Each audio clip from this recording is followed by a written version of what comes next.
Hey Mathieu Proulx, merci beaucoup d'être avec nous aujourd'hui. Évidemment, on va commencer en parlant de la Ligue canadienne. La LCF qui a annulé sa saison plus tôt cette semaine. Est-ce que le mot déception est assez fort pour résumer un petit peu la gestion de la crise par la Ligue canadienne? Ben, écoute, déception de un que la saison est annulée, là, c'est vraiment triste, tu sais, dans cette ère de pandémie où il me semble que des mauvaises nouvelles se succèdent à chaque jour, c'est une autre qui s'ajoute, puis là, tu sais, chaque fois que ça nous touche personnellement, évidemment, on trouve ça difficile, puis c'est une autre, tu sais, tuile qui tombe sur notre tête. Pas de saison de la Ligue canadienne, nous, à quelque sorte, on attendait ça. Là, je pense que tout le monde attend quelque chose.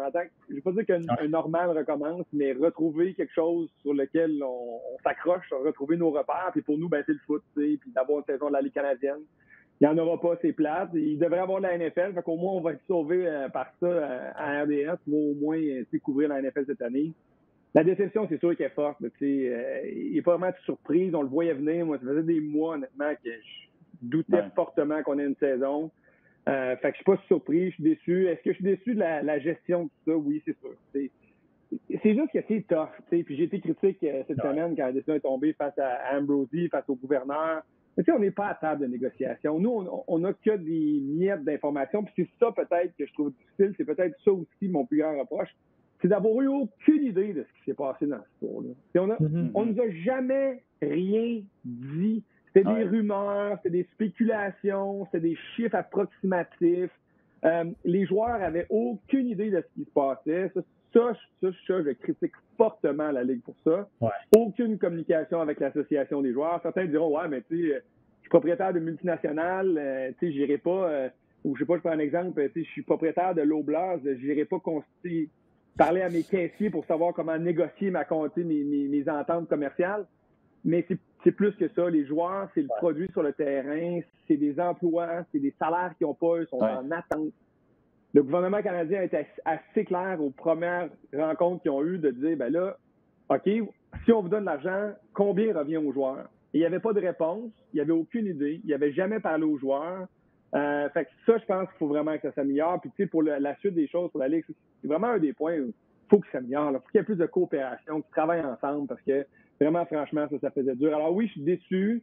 Je pense pas que ça a été mené de main de maître par Randy Ambrosie ni par les gouverneurs. Je ne leur lève pas mon chapeau, mais j'ai de la difficulté à leur lancer le pot aussi parce que on sait pas trop comment ça s'est passé. Puis sincèrement, les gars, le modèle de l'affaire, la Ligue canadienne, là, il est basé sur le fait d'avoir des fesses dans les sièges. Puis c'est comme ça. Puis le monde dit, pour passer le modèle, pour passer le modèle, on va jouer une game où il n'y a pas personne dans les estrades.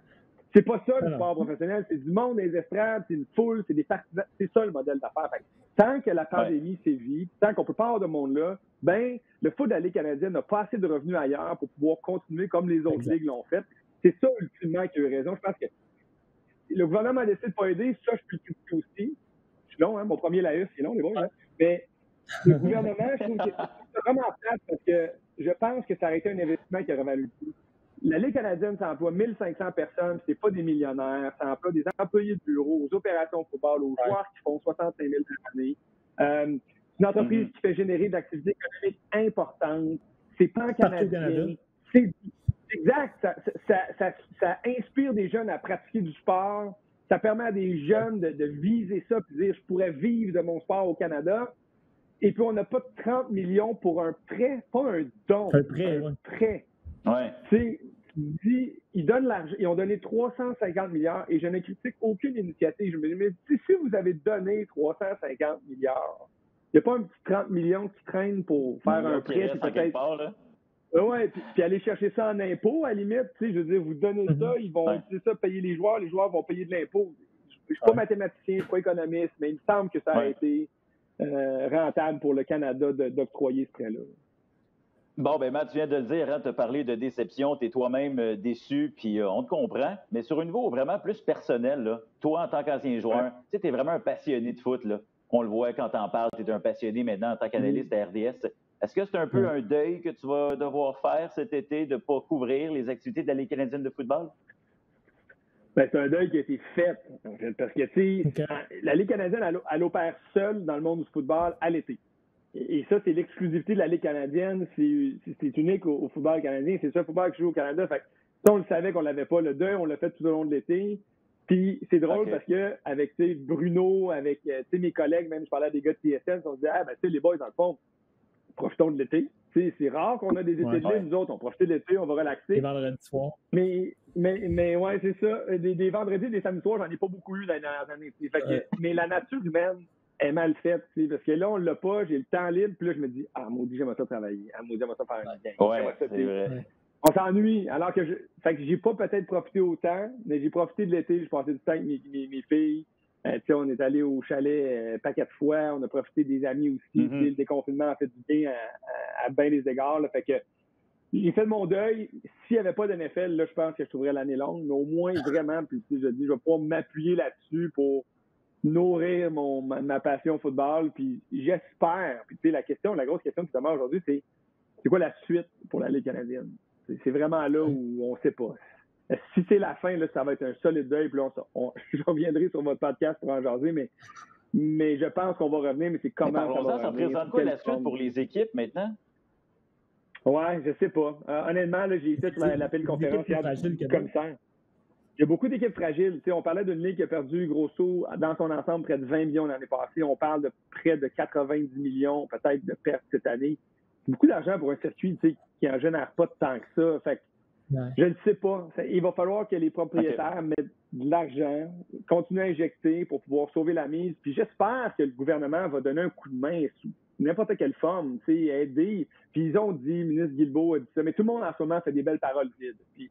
Puis j'y blâme même pas. C'est ça. C'est de la politique, c'est de la négo. Puis Steven Guilbeault dit, ben oui, nous c'est important, puis on veut aider la Ligue canadienne, puis on a voulu essayer, mais ça n'a pas marché, mais on croit en eux, puis la Ligue canadienne dit on va revenir plus fort que jamais. Fait que pour l'instant, il y a 0 plan concret. Il y a beaucoup d'espoir.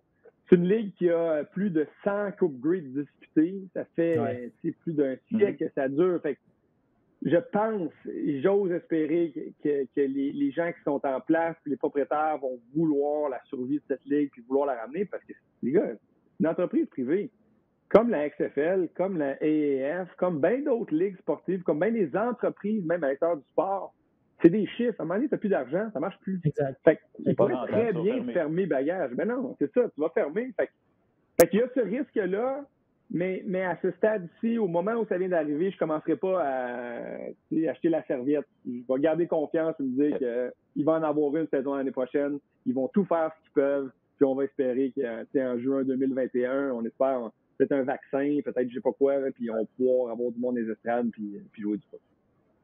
Matt, tu es un ancien joueur, puis j'imagine que tu étais en contact aussi avec des joueurs au printemps puis au début de l'été. Tu aurais réagi comment, toi, personnellement, en te préparant pour une saison que tu ne sais pas si elle va arriver, tu ne sais pas quand est-ce qu'elle va commencer, dans quelles circonstances, si tu vas jouer, exemple, dans ton cas, à Montréal ou dans une ville-bulle à Winnipeg, ça doit être assez compliqué mentalement de se préparer pour ce genre de scénario-là qui n'est jamais arrivé.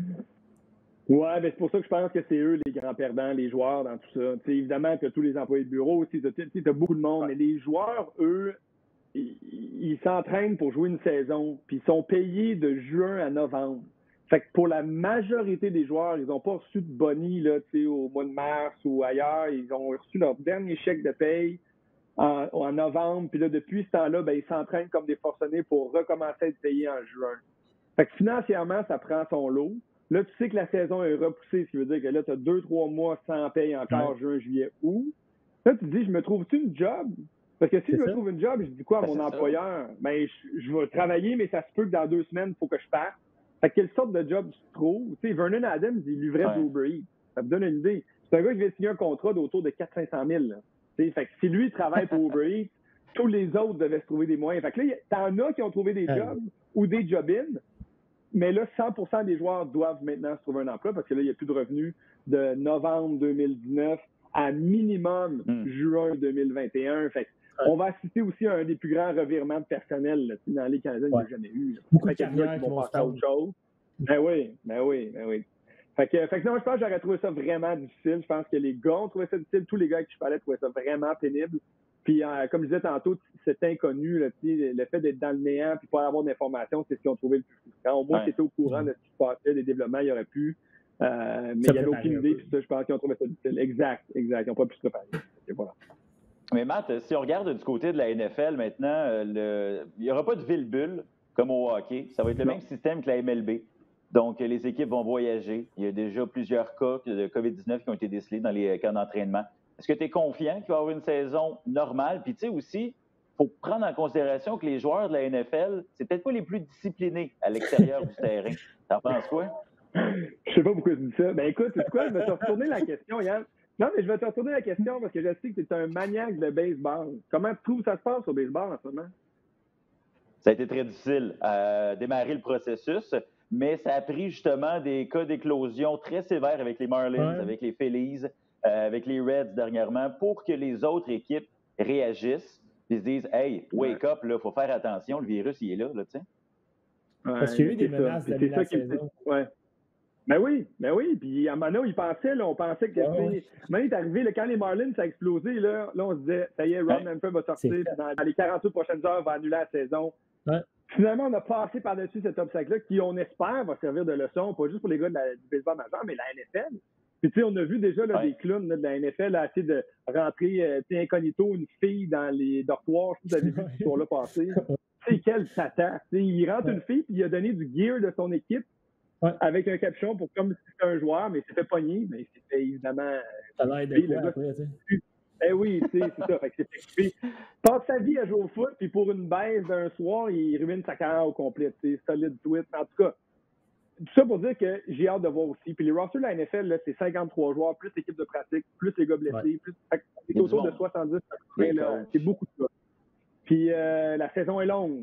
Puis, tu sais, là, c'est une saison courte au baseball. Tu peux jouer des programmes doubles. Mais au foot, tu peux pas faire ça, des programmes doubles. Fait que comment tu fais si une équipe perd 3-4 joueurs? Là, tu fais quoi, là? Tu peux pas annuler un match. Pendant 3 semaines.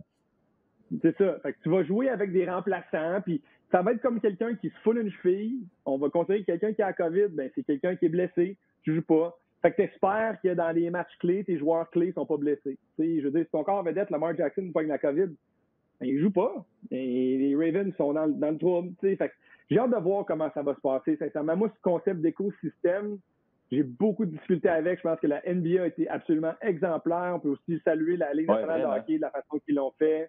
La NFL ne voulait pas le faire pour toutes sortes de raisons. Mais je sais pas. Ça, le temps va nous le dire. Mais je crains que l'arrogance de la NFL, parce que c'est une ligue qui est très arrogante, le meilleur et pour le pire, sont très frondeurs. Ils pensent qu'ils sont plus gros, puis c'est vrai, ils sont plus gros que n'importe quelle autre ligue. Ils pensent qu'ils peuvent tout faire tout seuls, puis qu'ils vont défoncer. Il y a des limites, là. Ça se règle pas aux États-Unis, c'est la catastrophe là-bas. Puis là, tu as les élections qui vont arriver avec encore plus de controverses, encore plus de complexité à tout ça. J'ai vraiment, mais vraiment hâte de voir comment ça va se passer. Mais je suis pas. Écoute, je suis confiant qu'il va y avoir une saison, mais je suis pas très confiant que ça se passera pas sans heure et sans difficulté. Là. Le fait, par exemple, Matt, tu parlais du baseball majeur. Le baseball majeur a eu un avertissement à l'intérieur de son propre circuit, mais je pense aussi que la NFL pourrait se servir de ce qui s'est passé en début de saison avec les Marlins, pourrait conscientiser les joueurs qui sont conscientisables, là, disons ça comme ça, pour essayer d'éviter le pire, là, parce qu'on l'a dit tantôt, le baseball, c'est vraiment passé proche là, dès le début de la saison. Fait que si la NFL est capable de se passer de ces 2 semaines-là, peut-être critique au début de la saison. Peut-être tu le vois dans le baseball majeur, ça va un peu mieux. Fait que s'ils peuvent s'en servir de cette façon-là, peut-être que ça peut être positif. Oui, pour moi, il y a 2 choses là-dedans. Un, pour moi, puis je l'ai toujours dit, puis je veux vraiment pas porter atteinte à aucun autre sport. Là, j'adore l'ensemble des sports, mais je pense que le football, c'est le sport ultime d'équipe parce que vraiment, tout le monde est interrelié. Tu peux pas juste avoir un joueur puis gagner un championnat, comme par exemple au basket ou au hockey. À la limite, tu peux t'en tirer avec une ligne ou deux bons trios. Tu peux pas faire ça. Faut vraiment, tout le monde est interrelié. C'est vraiment, pour moi, en tout cas, on va dire ça comme ça, c'est un des sports ultimes d'équipe. Fait que ce concept-là de laisser tomber l'autre, d'être là pour l'autre, de vouloir plus gagner pour l'autre, est très ancré dans la culture football. Donc, j'espère que d'entrée de jeu, ça va amener les équipes. Je sais qu'il y a beaucoup de jeunes immatures, mais il y a aussi beaucoup de coachs et de joueurs vétérans qui sont capables de rallier les joueurs. Fait que j'espère que cette culture-là qui est au foot va être en mesure de rallier tout le monde. Puis deuxièmement, ben on a des critères très, très précis là, qui ont été énumérés. On a élaboré des contrats, les joueurs signent, puis s'ils contreviennent au règlement, peuvent être coupés, non payés, tout ça. Fait qu'ils risquent beaucoup. Là. Puis tout est là. Tu n'as pas le droit de sortir dans un bar t'as pas le droit d'avoir une fête dans une maison avec plus de 7 ou je pense, 10 personnes, t'as pas le droit de fraterniser avec telle personne. Il y a vraiment des règlements très, très, très stricts pour justement que ça soit noir sur blanc, parce que tu peux pas dire « faites attention ». Non, faut des gars de foot avec qui il faut que ça soit très clair. Là.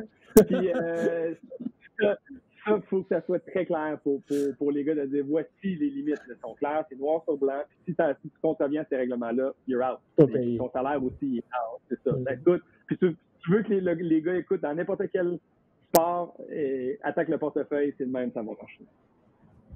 Hey Matt, tu as parlé du concept d'équipe qui est vraiment très fort au foot, puis tu as raison, vraiment, chaque joueur a une position précise pour permettre à un jeu de se développer. Si tout va bien, il y a un championnat qui va être gagné en 2020 ou 2021, dépendamment du calendrier, là. Mais pour la prochaine saison, il devrait avoir une équipe championne. Est-ce que ça va être plus remarquable de gagner avec les circonstances qu'on a présentement qu'en 2019? Ah, c'est une bonne question, mais je ne me suis pas arrêté à penser à ça parce que je me dis qu'il y a une saison normale. C'est quoi, je pense que tout ce qu'on va vivre comme émotion positive va être quintuplé parce qu'on va vouloir du positif. On va vouloir, on va se nourrir de ça. Puis moi, je suis le premier. De joie, on va se nourrir de la joie des autres. Là. Oui, vraiment. Puis tu sais, moi, j'ai commencé, puis c'est moi, là, mais j'ai commencé à couper un peu les médias sociaux. Je regarde moins les nouvelles.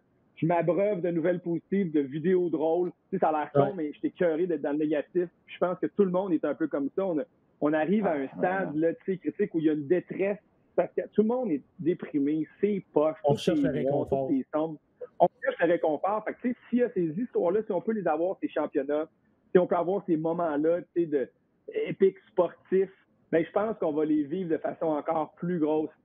C'est juste plate quand l'ambiance dans les stades n'est pas là. Les joueurs de t'as pas de tailgate, t'as pas de fans des estrades. Le Super Bowl, c'est un événement. Je comprends que c'est bien la télé, là, mais il faut bien que tu aies 80 000 personnes dans les estrades pour faire du bruit, puis mettre de l'ambiance, craquer les joueurs. Puis les joueurs, ils le disent, les joueurs l'ont dit au hockey. J'ai pas entendu les gars au baseball en parler, mais je sais que la NBA l'ont dit aussi. Il y a des gars qui ont dit, c'est le fun, c'est correct, on est concentré, mais l'énergie de la foule, elle nous manque vraiment. Ça va se vivre différemment, mais je pense que tout le monde à l'extérieur, quand on va vivre ces championnats-là, on va vouloir les avoir plus que jamais. J'espère en tout cas qu'on va avoir un championnat du baseball, j'espère qu'on va avoir un championnat au hockey, la NBA. J'espère qu'on va tous les avoir et qu'ils ne seront pas annulés pour des raisons justement liées à la pandémie. Matt, si on parle de ta carrière après, ton après-carrière finalement, tu as décidé de mettre un terme à ta carrière de joueur de football en 2011, puis au même moment, tu as mis en veilleuse ta carrière en droit, parce que tu es diplômé en droit. Est-ce que tu en as pratiqué du droit de quelconque façon depuis que tu as arrêté de jouer? Pourrais-tu? Et pourquoi tu as pris cette décision-là d'aller dans les médias plutôt que d'aller dans ce dans quoi tu as étudié à la base? Je vais essayer de faire ça rondement, c'est le genre de sujet que je prépare ça dans toutes les directions. Là. J'ai fait ma carrière. Quand je finissais, moi, j'ai jumelé les deux, foot et droit pendant ma carrière. Fait, entre la saison finissait novembre. J'ai fait mon barreau de janvier à mai. Je suis retourné jouer une saison. La saison morte suivante, j'ai fait mon stage dans un cabinet. Je suis retourné jouer. Puis après ça, j'ai travaillé deux saisons mortes dans un cabinet en litige civil et commercial. Fait que je pratiquais le droit, j'allais à la cour, tout ça. Donc, j'étais assermenté au barreau du Québec. Quand ça a fini, j'ai eu plein d'offres dans les médias. En fait, j'étais vraiment chanceux. Le timing était bon. J'imagine mon visage était familier pour bien des gens. Puis, tu sais, pendant ma carrière de foot, moi et Étienne Boulay, on était toujours interviewés. On était tous les jours, on était sollicités par les médias. Fait que ça a été comme un peu mon école à moi, ça, du journalisme ou des médias, si vous voulez. Fait que j'ai eu la chance de me pratiquer un peu là, de rencontrer bien du monde. Puis ça a fait en sorte que quand j'ai terminé, j'ai eu plein d'offres. J'ai commencé d'ailleurs à V, moi, au show du matin. J'ai commencé au show du matin avec Gildor Roy. Fait que j'ai fait ça pendant janvier jusqu'au mois d'août. Puis je me suis fait approcher par Radio-Can pour faire le football universitaire. TVA m'a approché. La presse m'a approché d'ailleurs. La presse, j'ai écrit pendant 5 ans pour la presse. J'ai reçu plein d'offres, puis j'ai reçu cette offre-là d'RDS de couvrir les Alouettes, faire les matchs des Alouettes. Puis au départ, je voulais pas vraiment parce que c'était couvrir mes anciens coéquipiers, mon ancien coach. Je trouvais ça un peu, je sais pas, ça me tentait moins. Puis finalement, ben l'offre était vraiment alléchante. Fait que je me suis dit, let's go, on essaie. Puis j'ai demandé à mon grand-père. Mon grand-père, c'est un juriste.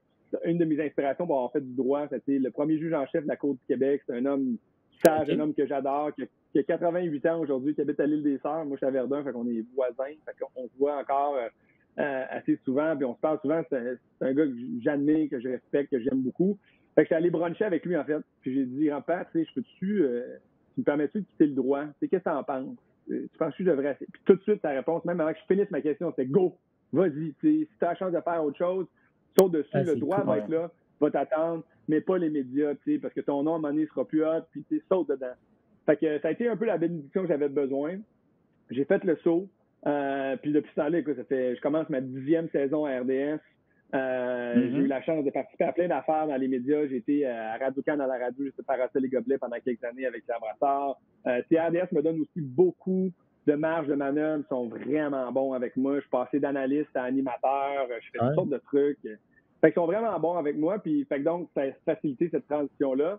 J'ai mis ma carrière de droit sur la glace. Je me suis dit, je vais payer mes cotisations pendant encore 5 ans. Quand j'ai pris cette décision-là, je me suis dit, pendant 5 ans, je vais payer.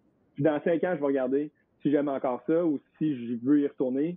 Puis après 5 ans, ben, la décision était facile. Là, je l'ai mis sur la glace, là, j'ai mis ma carrière de droit au cimetière. Là. Elle n'existe plus. Elle fait partie de mon passé. Tu pourrais plus pratiquer, là. Je pourrais plus pratiquer. Non, je peux plus pratiquer. Puis c'est une bonne chose parce que je me faisais tout le temps demander hey, j'ai un problème légal avec ci, ça. Puis là, avant, j'étais comme, là, je suis comme, j'ai aucune idée. Ça fait 10 ans que je fais ça. Je connais personne dans le domaine. Je peux pas t'aider avec ton vice caché. Va demander à quelqu'un d'autre. C'est ça. Je peux pas conseiller personne légalement. J'ai pas le droit. Fait que je le fais pas. Mais Matt, tu as parlé justement du fait que tu étais souvent dans les médias lorsque tu étais un joueur. Tu as été le visage des Alouettes avec Étienne Boulay. Puis d'ailleurs, on te remercie pour ça. Tu as été toujours disponible. Ça a été toujours un grand plaisir de vous voir fumer un cigare dans le vestiaire après la conquête de la Coupe Grey, par exemple. David Arsenault. C'est ça. Des bons moments. Ça m'intéresse de savoir justement la transition de l'autre côté de la caméra, de l'autre côté du micro, de passer du joueur interviewé à l'intervieweur. Comment ça a été cette transition-là? Est-ce que tu as eu besoin de mentors à RDS lorsque tu es arrivé justement à RDS? Ben, j'ai été chanceux quand j'ai commencé mon animateur, parce que moi, on m'a placé dans la chaise d'analyste sur le panel, donc avant match mi-temps et tout ça. C'était Marc Labrec. Fait que Marc, c'est quand même un bon collègue à avoir parce que c'est un gars généreux, vous le connaissez bien, c'est un gars tout le temps de bonne humeur, c'est un gars positif, prêt à aider. Fait qu'il m'a vraiment guidé là, dans ces premiers pas-là. Je te dirais que c'est peut-être une des choses que j'ai trouvé difficile, cette transition, c'était qu'au foot, tous les jours, je me faisais coacher. Tous les jours, je me faisais dire qu'est-ce que j'avais fait de pas correct. Puis, tu viens qu'être habitué à recevoir ça. Moi, c'est impossible que ce que je fais, c'est parfait. Fait que je veux que quelqu'un me coach. Fait que j'étais coaché constamment au foot, tous les jours. Fait que quand même, ça te dérange plus de te faire dire t'as pas bien fait ça, ton pied est pas à bonne place, cours, où tu regardais, qu'est-ce que tu fais. C'est pas grave. C'est ça que tu as besoin pour t'améliorer, c'est la culture qui est en place. Exact. Mais de passer aux médias, où tu n'as plus de coaching, où tu es tout seul, où il faut que tu te regardes pour t'analyser, où les gens vont juste te dire « Hey, good job, c'est bon. » Ouais, mais t'as fait un good job, c'est bon. C'est sûr, je peux améliorer quelque chose. Mais encore, aide-moi à devenir meilleur. Fait qu'il n'y a pas vraiment ça. Puis ça, c'est partout. Là. Je parle pas d'RDS, mais c'est partout. On n'a pas vraiment cette approche-là. Tu l'as ou tu ne l'as pas. Si tu es bon puis tu travailles fort, on va le mettre en onde. Si ça ne marche pas, on va t'enlever. Fait que je pense que ma carrière de droit m'a amené la rigueur de recherche, de travail, de structurer mes idées. Mon expérience de foot m'a amené l'aisance devant la caméra. Puis c'est ça qui a fait que ça a marché. Puis j'ai eu du bon monde. Je le dis, je ne passe pas sous silence, mais Marc Labrec était là. J'ai regardé beaucoup Pierre Vercheval, comment il travaillait, comment il se préparait. Puis après ça, j'ai eu la chance de travailler avec David Arsenault, qui est un solide professionnel, qui en parle de rigueur. Là, David, pour moi, c'est la définition même de rigueur. Fait que j'ai eu du bon monde autour de moi.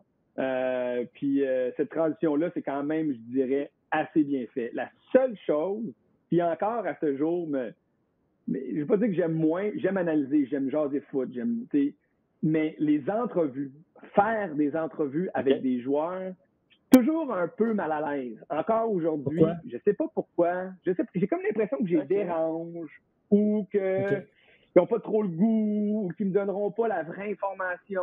Je ne sais pas pourquoi, mais j'ai toujours ce petit malaise quand je pose des entrevues, quand je pose des questions en entrevue à des joueurs ou des coachs. Puis au final, j'apprends toujours que les gars sont super contents puis que j'ai souvent un bon lien avec l'interviewé. Fait que ça se passe bien, mais il y a toujours ce petit moment-là que je mais pour un joueur de foot, se livrer à un ancien joueur de foot, c'est peut-être plus facile aussi. Probablement. Ouais, c'est sûr. Je pense que il y a le lien qui est là. Puis ça, d'ailleurs, la meilleure façon de le décrire puis de dire que tu as tout à fait raison, c'est que à chaque début d'année, on fait une série d'entrevues au camp d'entraînement des Alouettes. Je passe à peu près une dizaine de gars d'entrevues. Puis on a fait des topos pendant la saison qu'on diffuse pendant les matchs tout au courant de l'année.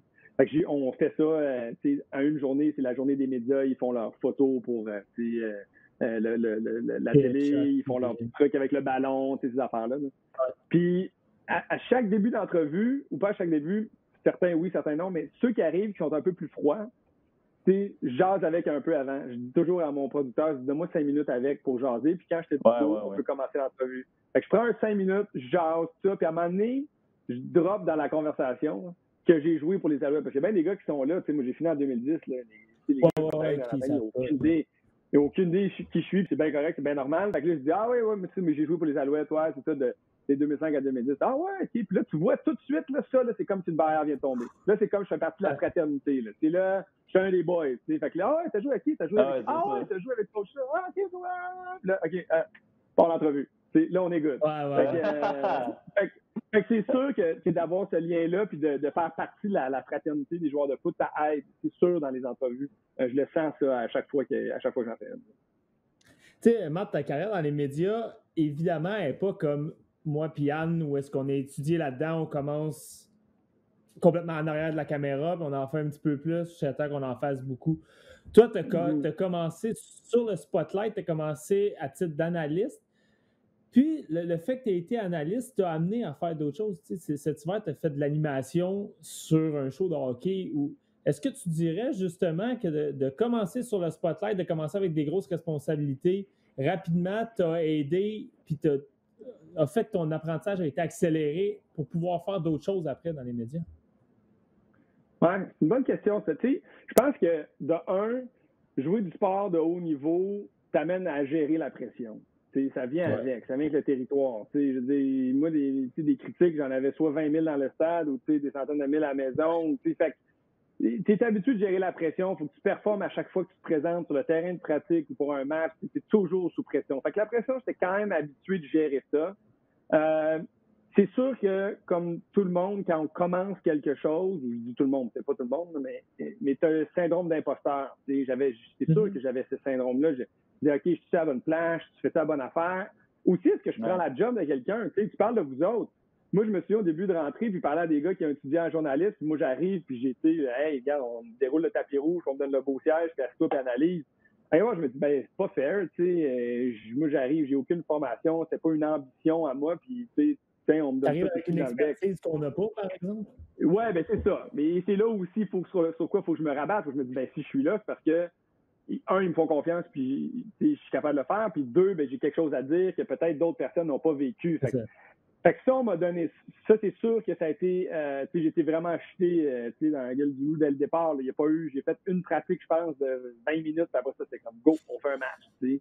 Fait que c'est parti. Fait que tu apprends sur le tas. Puis tu regardes au début. Puis tu essaies de voir ce que tu fais bien, pas bien. Tu regardes ta bonne caméra.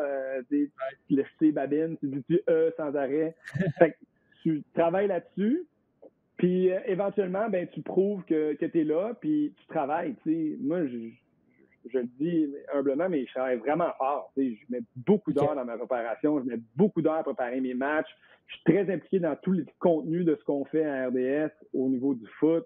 Fait que je me suis vraiment impliqué, ce qui a fait en sorte que quand il y a eu des mouvements de personnel chez nous, on m'a donné la chance de devenir animateur. Puis ça m'intéressait vraiment parce que je suis quelqu'un qui aime le contrôle. J'aime ça contrôler.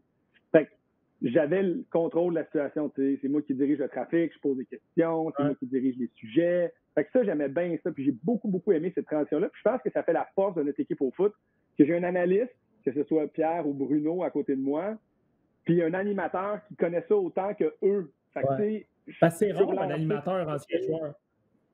Moi, j'en connais pas d'autres. Fait que peut-être Olivier Brett qui en a fait il en fait encore. Ouais. Olivier est super bon. Puis tu vois, quand je pense à Olivier Brett, je pense à rigueur, je pense à travail. C'est un gars qui est hyper organisé.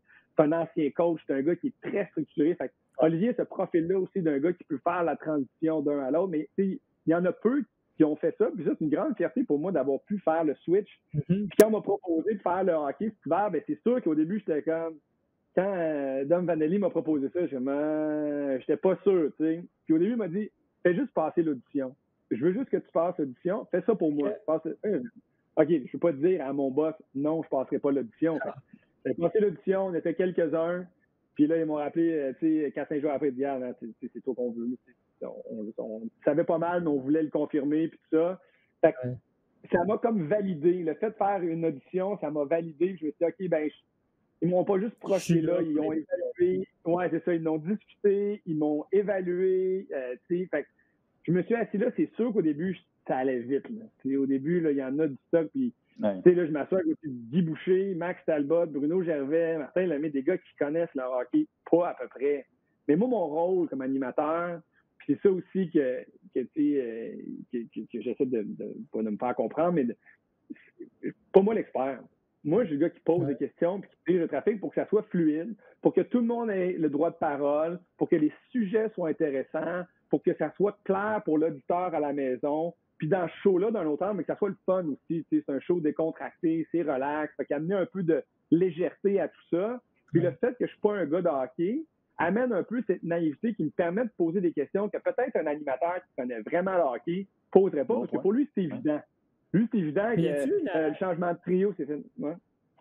Y a-tu une adaptation? Parce que c'est vraiment intéressant, parce que tu es animateur au foot, ou est-ce que tu es aussi analyste? Ouais. Parce que tu es un ancien joueur de foot, tu as une crédibilité qui est établie là-dedans, mais tu es animateur au hockey parce que tu es animateur au hockey. Puis je suis certain que tu as des opinions au hockey. Je veux dire, tu n'es pas un ancien joueur de hockey, mais tu connais ça, tu regardes les games. Y a-t-il une différence? Oui, c'est un fan, on s'entend. Ben, complètement. Oui, complètement. C'est pas du tout la même chose. Tu sais, je veux dire, moi, je passe mes journées à regarder ce qui passe dans la NFL, la CFL, je regarde du film, je regarde des matchs. Tu sais. Au hockey, je regarde les games comme un partisan. Vraiment comme un partisan. Tu sais, je suis la rondelle. Tu sais, au foot, je suis pas le ballon. Au foot, je regarde les lignes, je regarde la pression, je regarde les couvertures. Analyse. Au hockey, je reviens comme un partisan. Je suis la rondelle. Fait que là, j'ai comme appris avec ces gars-là à regarder un peu comme au foot, regarder l'ensemble, pas suivre la rondelle, mais regarder le déplacement des joueurs. Puis j'ai beaucoup appris. Fait que ma préparation, elle est complètement différente dans la mesure où c'est pas moi qui décide les sujets, c'est les gars de hockey qui décident les sujets. Moi, j'arrive, on me dit, voici de quoi on va parler dans l'avant-match, puis voici des choses qui seraient intéressantes à couvrir aujourd'hui. Fait que j'ai beaucoup moins de préparation. Moi, ce que je fais, c'est vraiment animé, mais c'est pas de farce, là. C'est vraiment du stock parce que c'est 2h30 à peu près un match de hockey non-stop. On n'a pas de pause. Là. Tu fais la première période, l'entraque, deuxième période, entraque, troisième période, fin de match. Généralement, n'importe quel autre sport, ben, le base, Alain Usereau et Mark Griffin le font, là, ils n'ont pas de panel, mais au foot, au hockey, il y a des panels. Là. Fait que tu as une pause, tu as une mi-temps pour ta discussion. Là, c'est sans arrêt. Fait quand un match finit, là, je suis brûlé. Puis j'aime ça. C'est vraiment challengeant. Puis au début, je me sentais un peu mal d'être dans le monde du hockey. Je me dis, comment le monde va recevoir ça? Fait que je fais très attention. J'en ai des opinions, mais je trouve, puis c'est important aussi comme animateur de connaître son rôle. C'est pas mon rôle de donner mon opinion dans ce show-là. Moi, j'ai 3 autres gars qui vivent du hockey depuis qu'ils sont tout jeunes. Eux, ils connaissent ça plus que moi et c'est leur opinion que les auditeurs veulent entendre à la maison. Fait que si c'est une opinion sur, je sais pas moi, sport et société, là, dans un vestiaire, si un gars fait telle affaire, peut-être faire un lien avec le foot, mais jamais tu vas m'entendre me prononcer sur quelle erreur de Nick Suzuki. Là, jamais j'irai là, je vais me faire détruire sur les médias sociaux de toute façon. Puis ça, c'est l'autre affaire aussi. Tu t'exposes au foot, les gens connaissent ça, mais on connaît, la culture foot n'est pas ce qu'elle est au hockey. Fait que les gens, les gens nous aiment beaucoup au foot. T'sais. On est comme, tous les gars, vous êtes bons. Quand tu arrives au hockey, là, tu commences à te prononcer sur ça. Là, le Québécois moyen, là, il connaît son hockey puis il va te le faire savoir. Fait que je fais attention de, comme on dit en anglais, stay in your lane. Ben écoute, parlant des partisans, justement, Dan et moi, on se demandait, est-ce que le no cheering de press box peut être difficile pour toi des fois? De jongler entre être objectif et émotif. Tu sais, tu as gagné des championnats universitaires dans la Ligue canadienne. Tu as probablement le logo des Alouettes tatoué sur le cœur. Là. En tout cas, tu as l'air d'un gars passionné par cette équipe-là. Ouais. Ça doit pas être évident de bâcher le 2e étage des Alouettes pendant plusieurs années? Bien, Écoute, oui, j'ai un parti pris, je m'en cache pas. Là, je suis un fan des Alouettes.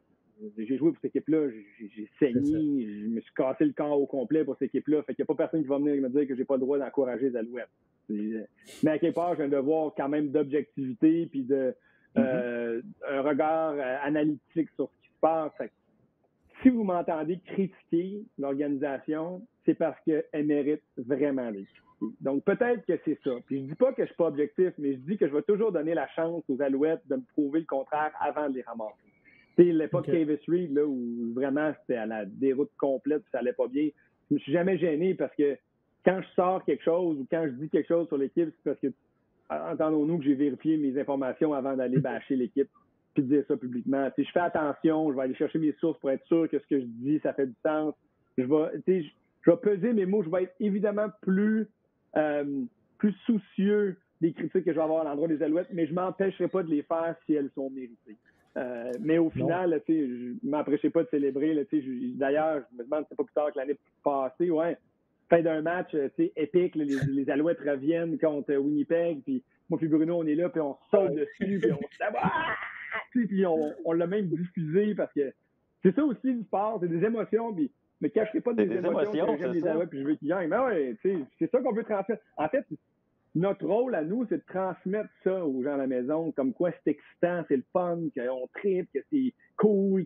C'est ça un peu notre rôle aussi, d'être la courroie de transmission entre le sport et l'auditeur. Fait que, si on est froid tout le temps, puis on essaie d'être le plus objectif, puis on met zéro émotion, notre show va être plate aussi. Fait qu'il faut quand même trouver un juste équilibre là-dedans.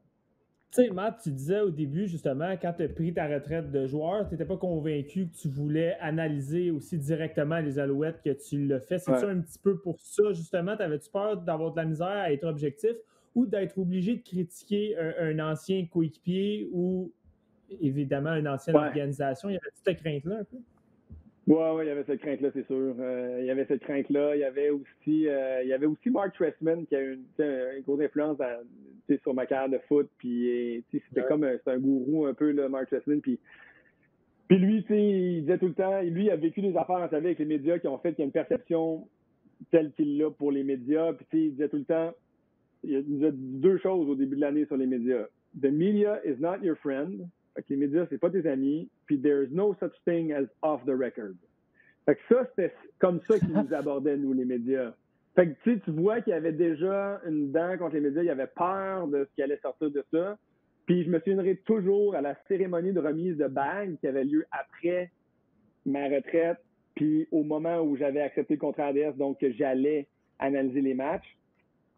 Puis j'étais allé voir Marc pour lui dire à la cérémonie, gros gala, tout ça. Puis je disais, hey, tu sais, Marc, je te dis que cette année, ben, j'ai accepté un poste avec RDS, puis je vais couvrir l'équipe, tu sais, puis je suis vraiment honoré de pouvoir faire ça, puis continuer dans le monde du foot. Puis je pensais vraiment qu'il serait content pour moi, puis qu'il serait, tu sais, comme un père de famille, tu sais, bravo, écoute.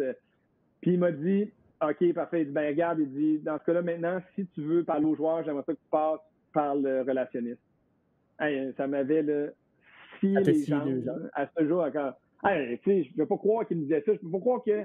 Je peux pas croire que j'ai joué pour ce gars-là pendant 3 ans à me défoncer, à éprouver ma loyauté, à tout faire ce qu'il voulait. J'étais un leader de l'équipe, un capitaine. Je faisais tout ce qu'il voulait. Puis au moment où je dis que je vais aller travailler puis vivre de ma passion parce que ma carrière est finie, parce que mon corps est capable de suivre, c'est ça qu'il me dit. Ça m'a vraiment blessé, ça. Ça m'a vraiment blessé parce que je me dis, je peux pas croire que c'est ce qu'il pense de moi, que je vais être assez tweet avec lui? Sortir de ça.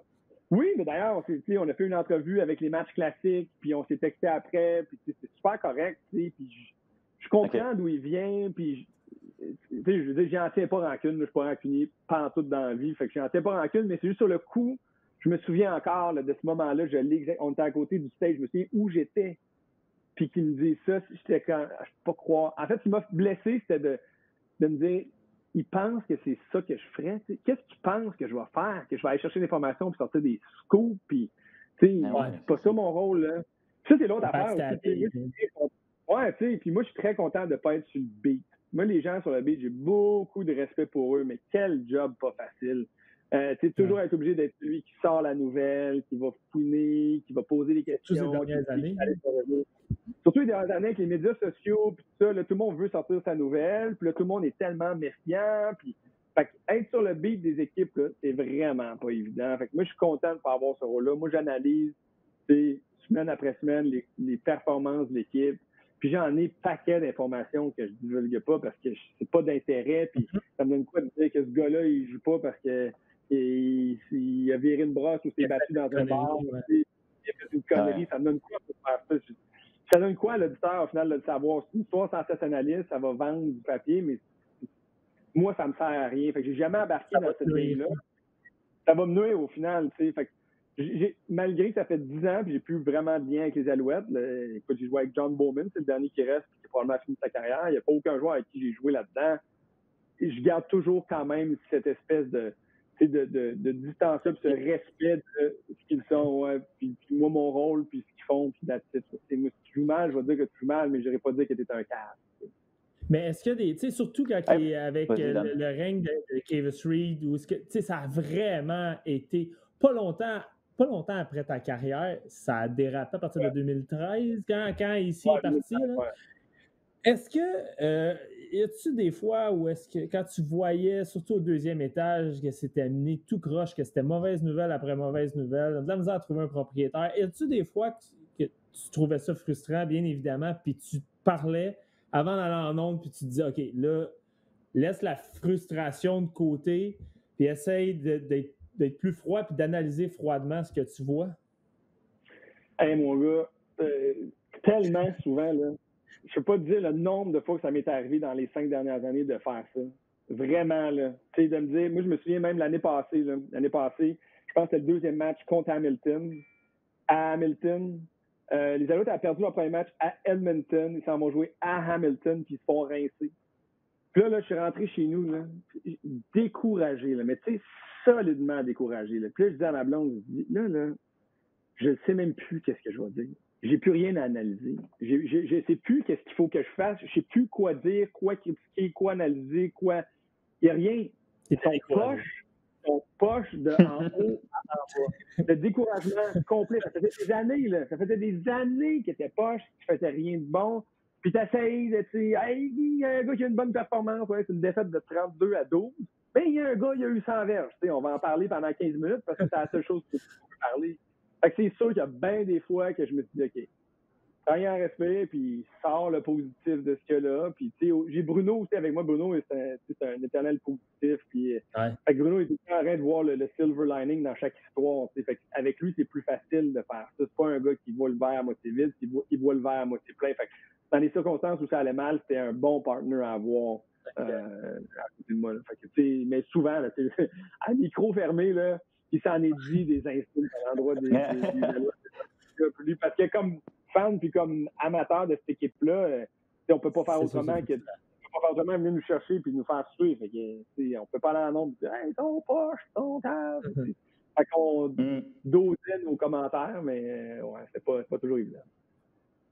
Hey Matt, on approche la fin de l'entrevue. C'est vraiment intéressant de jaser, mais juste avant de te laisser, on y va toujours avec nos questions à rafale, nos questions dans l'enclos, comme un lanceur au baseball qui fait plusieurs lancers là, dans son enclos. Fait qu'on shoot ça, évidemment, ça va tourner autour du foot en gros. Le deuxième sport que j'ai joué plus longtemps dans ma vie, c'est le baseball. Hein. Je veux juste dire, j'ai joué de 5 à 16 jusqu'à Bantam 2A. Fait que je suis quand même capable de frapper une balle puis d'aller. Je suis capable d'être. Je suis sorti de l'enclos pour être ton gaucher. Let's go. Bon. OK, ben, première question, toute simple. Ton plus grand moment comme joueur? Les 2 Coupes Grey. Une en particulier ou? 2 Coupes Grey, 2 Coupes Vanier, les 4 championnats. Excusez-moi quand même que je le mentionne. Go Rouge et Or. Y en a-tu eu une en particulier? Ou les 4 sont égales? Mon premier championnat avec le Rouge et Or, toujours le premier c'est plus spécial, puis ma première Coupe Grey avec les Alouettes, parce que c'était la 4e fois qu'on y allait, puis on avait perdu 3 premières fois. Fait que la première Coupe Grey était bien en 2009. Le plus grand moment que tu as vécu comme analyste, pas nécessairement avec les Alouettes, mais comme analyste à RDS, tu dirais que c'est quoi? Le Super Bowl l'an passé, quand on a fait avec LDT, je suis descendu à Kansas City, fait l'entrevue, c'était supposé être un segment de 4 minutes, finalement on a fait un show d'une demi-heure. Fait que juste ce trip-là de la Kansas City, la semaine avant le Super Bowl, il voulait rien savoir de nous laisser les accès, puis Laurent a tout ouvert les portes pour nous, nous a permis d'y aller, nous a permis de faire un sit-down avec lui. Puis après ça, le Super Bowl, c'était 2 heures et demie d'avant-match, puis je faisais l'animation de l'avant-match, Puis pendant le match, j'animais d'un autre angle sur RDS2 pendant le match se déroulait. On faisait la demi sur RDS2 et RDS en simultané. On faisait d'un autre angle en deuxième demi, puis simultané. En fait, mon gars, ça a fini. Là, j'étais là, à terre. Je dis plus jamais on fait ça. C'était tellement casse-cou comme histoire, mais ça a été vraiment un highlight. Chapeau à Pat Boone, mon Réal à ce moment-là, qui vraiment m'a guidé de main de maître à faire ça, mais c'était vraiment pas évident. Tu nous as parlé d'une histoire avec Mark Trestman. C'est qui l'entraîneur qui a eu le plus gros impact sur ta carrière? Marc Fortier, c'est un coach, mon coach universitaire, coordinateur défensif, coach des unités spéciales, mon entraîneur des demi-défensifs, string coach, il faisait tout, lui, il était absolument extraordinaire. C'est lui qui m'a appris à devenir un homme. Il m'a transformé en athlète, en joueur de foot. Il m'a appris le don de soi, le respect de l'autre, de ce que tu fais. Puis la rigueur, puis l'intensité dans tout ce que je fais, c'est clairement Marc qui a changé ma carrière puis mon parcours de vie. Puis j'en suis reconnaissant, puis je le serai jusqu'à la fin de mes jours. Cool. On va prendre pour acquis qui n'écoute pas. Le coéquipier le plus déplaisant que tu as côtoyé dans tes années de foot? Le coéquipier plus déplaisant, il y en a eu un peu un autre, mon gars. Moi, c'est dans la salle des DB, hein. Puis les DB, là, c'est des Chris. Excusez l'expression, vous le biperez si vous voulez, là, mais c'est des faciles. Ils font jamais d'erreur. Ils sont tout le temps baveux, sont tout le temps en train de célébrer. C'est tellement pas mon genre. Puis, tu sais, c'est comme dans un autre monde. Fait que, moi, Mark Estelle, il était quand même déplaisant. Là, chaque meeting, il rit. Il a la chance de rire de quelqu'un, mais tu sais, rire de quelqu'un, pas juste comme « Ah, c'est drôle, c'est fait c'est une merde. » C'est le genre d'affaire qu'il disait. Là. Fait que lui, c'est quand même assez déplaisant, mais j'ai joué, je pense que j'ai joué 5 de mes 6 saisons avec. Mais oui, c'est assez déplaisant, Marc, comme coéquipier. Tu peux revivre juste un match. Ta première Coupe Vanier ou ta première Coupe Grey? La première Coupe Vanier. Tu sais, l'université, là, je veux dire, l'université, il y a quelque chose, on dit la différence entre les deux, là. Je sais qu'il faut que je réponde vite, puis je réponds lent, là, mais c'est pas grave. Tu joues pour le logo en avant, en premier, puis le nom en arrière après. Puis chez les pros, tu joues pour le nom en arrière en premier, puis après ça pour le nom en avant. Fait que tu joues pour ton équipe au niveau universitaire. Tout le monde est cassé, tout le monde est là pour la cause. C'est des chums universitaires. Il n'y a pas de contrat, il n'y a pas d'argent impliqué. Tu joues vraiment juste parce que tu tripes. Puis moi, là, ça a été les 4 plus belles années de ma vie. Ça a été mes 4 années à l'université de vivre ce trip-là au Rouge et Or. C'est absolument incroyable. Puis d'ailleurs, quand je parle de nom en avant et nom en arrière, c'est pas pour rien qu'à l'Université Laval, ils n'ont pas de nom en arrière, jamais, à part à la Coupe Vanier puis en demi-finale canadienne parce que le contrat de télé l'oblige, mais sinon, jamais ils ont leur nom parce que Glenn ne croit pas à mettre le nom d'un joueur. Il y a juste un nom qui compte, c'est Laval, c'est celui en avant. Fait que, c'est clairement, ce serait ma première Coupe Vanier. La prochaine question, je la trouve cool. C'est quoi le plus satisfaisant une interception, attraper une interception ou geler quelqu'un solide là, en plein milieu du terrain? Une interception. Une interception, il n'y a aucun doute là-dessus, comme demi-défenseur. L'interception, tu sais, geler quelqu'un, c'est le fun, on s'entend. Là. Tu peux le faire. C'est quand même un méchant triple. Là. Mais l'interception, là, ça arrive pas souvent. C'est un moment surréel à chaque fois. Tu sais, il y a comme plein de bruit, là, puis là, ça court, clac, dans les yeux, quand tu pognes le ballon, là, c'est comme s'il n'y a plus un son. C'est comme ça. Tu n'entends plus rien, là. Puis là tu essaies de courir, faire tourner le ballon, puis là, à un moment donné, tu t'es frappé, là, tu tombes, puis là, c'est comme si tout le son remonte. Puis là, t'entends la foule, les gâteaux. C'est comme si tout s'éteint au moment d'une interception. C'est un moment, là, il y a quelque chose de... C'est comme une épiphanie, là. C'est jouissif. J'en ai une photo, toute une interception. Je sais pas pourquoi j'ai ça là, mais c'est une interception contre Saskatchewan. Ça, ce shoot-là, il était carré, non? Moi, c'est le plus beau shoot des années. Oui, vraiment cool. Il faut un peu Nebraska. Contre Saskatchewan. J'ai fait 9 interceptions dans ma carrière pro, mais chaque fois, c'est absolument extraordinaire. Le feeling quand tu réalises... Le feeling quand tu réalises que personne ne va te plaquer et que tu t'en vas dans la zone début, c'est pas quelque chose qui arrive souvent dans une carrière, ça doit être débile. Tu lèves le bras même, tu lèves le bras, là, c'est arrivé souvent non plus. Donc, Matt, on connaît tes... Matt, on connaît tes couleurs universitaires, on connaît tes couleurs dans la Ligue canadienne de football, mais demain matin, tu peux jouer avec une équipe de la NFL de ton choix. Ce serait qui? Ah, ouais, c'est une bonne question. Ça. Le monde me pose souvent la question, c'est qui ton équipe? Mais la question que tu poses est bonne. Je dirais les Packers parce que je voudrais jouer au Lambeau Field. Pour moi, quelque chose de mythique. Ah ouais, c'est mythique. Puis moi, j'ai commencé à être fan à l'époque où les Packers, avec Brett Favre, est allé au Super Bowl, connaissait tout ça. Fait que c'était comme mes débuts, moi, de triper sur la NFL. Fait que les Packers ont une place spéciale dans mon cœur. Je suis un grand fan d'Aaron Rodgers, malgré le fait qu'il n'a pas l'air finalement d'une super bonne personne, mais ça, en tout cas, c'est up for debate. Là. Mais je choquerais les Packers de Green Bay au Lambeau Field. Dernière question, Matt. Qu'est-ce qui t'impressionne le plus entre Deion Sanders et Bo Jackson, puis les deux ont excellé au foot puis au base? Colin, ça c'est une bonne question. Deion Sanders, il a le swag. Bo Jackson, il est comme la force brute, la puissance. Je sais pas. C'est une méchante bonne question. C'est pourquoi j'aurais pris n'importe quel des deux dans mon équipe. Je pense que j'aurais été avec Bo Jackson. Je pense que j'aurais été avec Bo Jackson. Oh! Même si Deion Sanders est le meilleur demi de coin, à mon avis, probablement dans l'histoire de la NFL, Bo Jackson avait quelque chose de vraiment juste spécial. Il y avait un aura autour de ce gars-là. Qui ne s'est pas créé lui-même, mais qui a été créé par les autres. Deion Sanders a créé son propre personnage. Ouais. Bo Jackson est une légende parce que les gens en ont fait une légende, mais c'était juste absolument extraordinaire. Hey, vraiment intéressant, Matt. Sérieux, merci beaucoup d'avoir pris le temps aujourd'hui. Yes. Ta passion, là, on la voit à chaque fois que tu nous parles. C'est vraiment intéressant. Merci d'avoir pris le temps, là, sérieusement, là, sur tous les sujets en plus. C'est toujours cool de te jaser. Yes, merci beaucoup, Matt. Anytime, ça va me faire vraiment plaisir. All right, merci, Matt. On se revoit bientôt. Ciao les boys, good job. Hey, salut tout le monde! Déjà un 10e épisode de l'émission Dans l'enclos. Hey, ouais, ça va bien. Yann, on a eu le bonheur de parler avec un de nos collègues encore une fois cette semaine. À qui on a jasé? On parle avec Mathieu Proulx, vous le connaissez, hein, il est à RDS depuis 2011 maintenant. Ancien joueur des Alouettes, a gagné 2 Coupes Grey. Un vrai passionné de football, donc ça a été un grand plaisir de lui jaser là, pendant les prochaines minutes. Bonne écoute.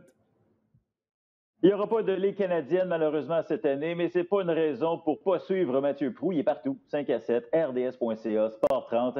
Vraiment, là, les médias sociaux aussi, allez le suivre. Donc, Mathieu est partout, n'hésitez pas à le suivre.